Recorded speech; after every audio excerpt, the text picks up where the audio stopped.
pada saat kita mau kaya tapi takut, ya enggak kaya-kaya Bapak Ibu. Dan di sini kita dari kecil sudah banyak didoktrin oleh dalil-dalil yang menyebutkan tentang hinanya dunia. Udah diakui saja Bapak Ibu, dari kecil itu kita sudah seperti diberi apa ya namanya ya, gambaran ketakutan. Nih kamu kalau hartanya banyak nanti hisapnya lama kayak gitu kan. Ya, ada lagi yang mengatakan bahwa dunia itu adalah penjara bagi seorang mukmin dan surga bagi orang kafir. Ad-dunya sijnul mukmin wa jannatul kafir. Hadis riwayat Muslim. Ya memang benar ada kayak gitu, benar gitu kan. Tetapi di mana rezeki itu nanti kita pelajari lagi ya. Bukan semata-mata adalah mentah, secara mentah kemudian kayak gitu dijalankan, ya akhirnya yang berjaya orang kafir Bapak Ibu, padahal ada penelaahannya ya, ada penjelasannya yang lebih dalam lagi. Kalau mentah-mentah diterima ya hadis itu, ya akhirnya Muslim ini tidak maju Bapak Ibu. Kemudian ada dalil lagi seperti ini. Demi zat yang menguasai diriku, sesungguhnya dunia itu lebih hina. Nah, lebih hina gitu.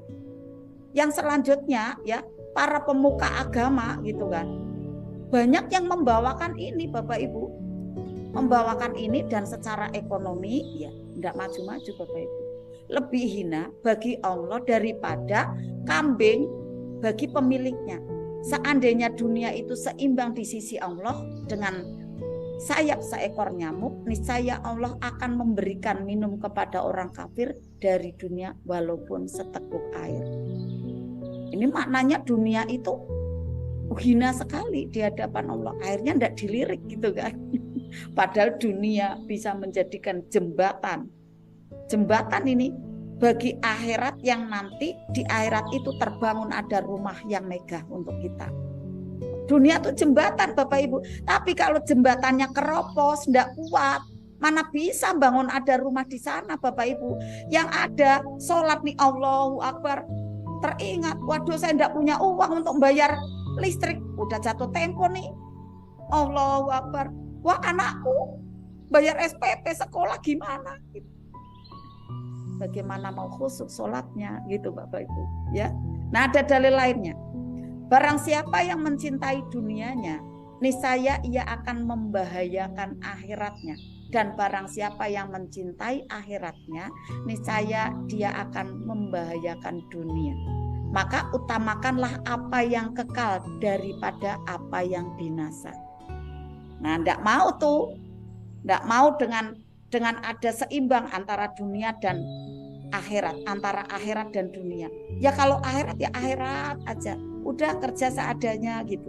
Enggak mau dengan powerful gitu. Padahal kalau powerful ya ada digabung nih energi dari ibadah kemudian dialirkan untuk mendunia gitu kan, untuk membumi. Wah, melesat Bapak Ibu ekonominya gitu kan. Ini karena memang doktrin-doktrin yang sudah ditanamkan. Nah, doktrin yang tidak baik itu terserap itu memang 3 kali lipat Bapak Ibu. Padahal pada waktu adanya hadis ini ya tentunya ada penelaahannya, ada sejarahnya sebenarnya gitu kan. Ya bisa jadi kan memang dihembuskan ya agar pribumi itu ya seperti inilah merana kayak gitu kan. Nah kita di mana rezeki ini bangkit, ayo bangkit gitu.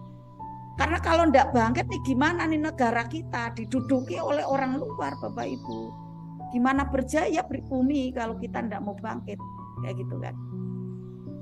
Kemudian ada lagi ya hadis di Al-Baihaqi, hubud dunya roksu kuli khoti'ah. Cinta dunia adalah pokok bibit atau sumber dari segala dosa dan kesalahan. Ini pun ada penjelasannya yang panjang lagi. Jangan mentah-mentah untuk ditangkapnya. Nah, bahasan dan dalil-dalil seperti ini yang akhirnya membuat banyak sekali umat Islam takut kaya. Umat Islam takut mengejar dunia. Bunda Pita kalau enggak belajar manet rezeki, ya udah guru-guru aja gitu. Guru-guru aja. Bunda Murti kalau enggak kenal manet rezeki, ya udah pegawai-pegawai aja. Alhamdulillah kenal manet rezeki akhirnya mau buat ini, mau buat itu gitu kan. Nah, coba kalau Bunda Muti tahu mana rezeki dari dulu-dulu ya Bunda Muti, tapi enggak boleh. Enggak boleh menyesal berlama-lama. Tanamkan saja sekarang ke anak-anak gitu. Tanamkan ke anak cucu kita gitu kan. Alhamdulillah saya persiapan sama suami saya menanamkan ayo giat ibadah juga giat mendunia kayak gitu Bapak Ibu. Sebisanya kita apa ayo kerjakan nih. Waktu yang ada buat prestasi. Waktu yang ada ayo maksimalkan potensi kayak gitu Bapak Ibu ya. Nah, banyak umat Islam yang akhirnya takut mengejar dunia. Saya pernah hadir ya, ada di grup, mohon maaf saya sebut nama Bapak Ibu enggak kenal ya. Grupnya Asmaul Husna. Itu sama Bapak Ibu bahasnya seperti itu. Bapak Ibu pilih kaya apa miskin? Miskin aja Bunda gitu. Nanti hisapnya biar cepet kayak gitu. Ya Allah pengennya miskin gitu kan. Akhirnya ya banyak amanah Bapak Ibu. Ya Allah ini kan ajaran kayak gini gimana nih umat muslim gitu kan. Bapak Ibu pengen miskin apa kaya kan mereka enggak kenal ini kan ya disiplin kata gitu kan. Akhirnya seperti itu, takut kaya gitu kan. Takut dibilang mengejar dunia gitu kan. Takut pada waktu kita diberikan titipan dunia, takut nanti hisapnya lama. Nah, bagaimana tidak, karena hukumannya tadi udah disampaikan ya besar sekali di sisi Allah. Ayatnya di dalam Al-Quran juga banyak sekali ya yang menyampaikan bahwa dunia itu hanya perhiasan, dunia itu permainan gitu kan ya. Nah, bermainnya yang bagaimana Bapak Ibu? Bermainnya bagaimana nih yang mendatangkan cinta Allah, kan harusnya disambung tuh seperti itu ya kan. Perhiasan yang seperti apa yang kemudian dilihat orang, dilihat Allah menjadi menarik, kan harusnya kayak gitu kan. Perhiasan yang terbawa ke akhirat gitu kan ya. Sehingga ketika diajak untuk ya manjada mengejar dunia, banyak sekali yang merasa ya tidak selaras nih antara apa yang didoakan sama yang dirasakan. Akhirnya kita harus tahu nih pengertian dunia penting sekali ya. Bagaimana untuk kita ketahui sehingga kalau kita mengerti ya arti dunia, kita nanti sudah tahu, maka kita akan paham mana yang harus dikejar dan mana yang harus kita tinggalkan Bapak Ibu. Seperti apa yang harus kita tinggalkan. Itu ya. Nah, karena kurang penjelasan dan pemahaman kita tentang dunia, jadi kita salah paham mengartikan adanya apa arti dunia. Mengartikan apa arti dari keseharian yang kita kerjakan itu sebenarnya bagaimana ini kayak gitu kan. Kadang ada ragu-ragu. Nah, pengertian dunia itu misalnya kayak gini Bapak Ibu, ada anak-anak ya, kita menyampaikan ke anak-anak. Padahal anak-anak itu belum pernah tahu ya, belum pernah tahu yang namanya harimau, tetapi kita katakan kepada mereka, anak-anak hati-hati ya, nanti kalau ada harimau itu bisa menerkam gitu kan.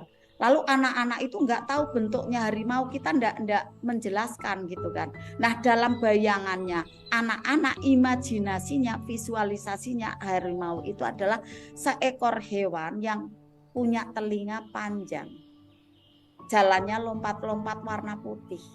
Kita ceritakan seperti itu gitu kan, nggak detail sekali gitu kan ya.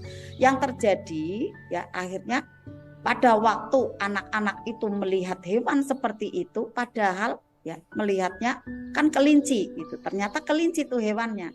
Nah, dia pikir ya anak-anak pikir itu hewan tadi yang putih, kemudian ada telinganya panjang, lompat-lompat. Perkiraan visualisasinya, pemahamannya dari anak-anak itu harimau gitu kan. Akhirnya takut, kemudian ditinggalkan Bapak Ibu harimaunya. Tetapi pada waktu melihat ada binatang yang besar, loreng, kuning, lorengnya nih ya ada kuning, ada hitam atau coklat atau hitam gitu ya. Nah, dia pikir hewan itu aman. Karena kan enggak paham nih anak-anak, enggak paham betul arti dari harimau itu gitu kan.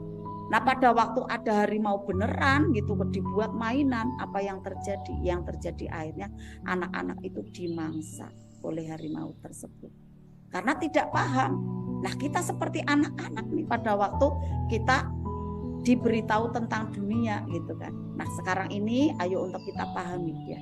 Nah, begitu juga ya dunia dalam pengertian kita yang tidak tepat, maka akhirnya sesuatu yang harus dikejar maka dijauhi, malahan dijauhi. Sesuatu yang harusnya dijauhi tapi kemudian kita kejar karena kurang pahamnya arti dunia yang harusnya kita pahami dengan tepat.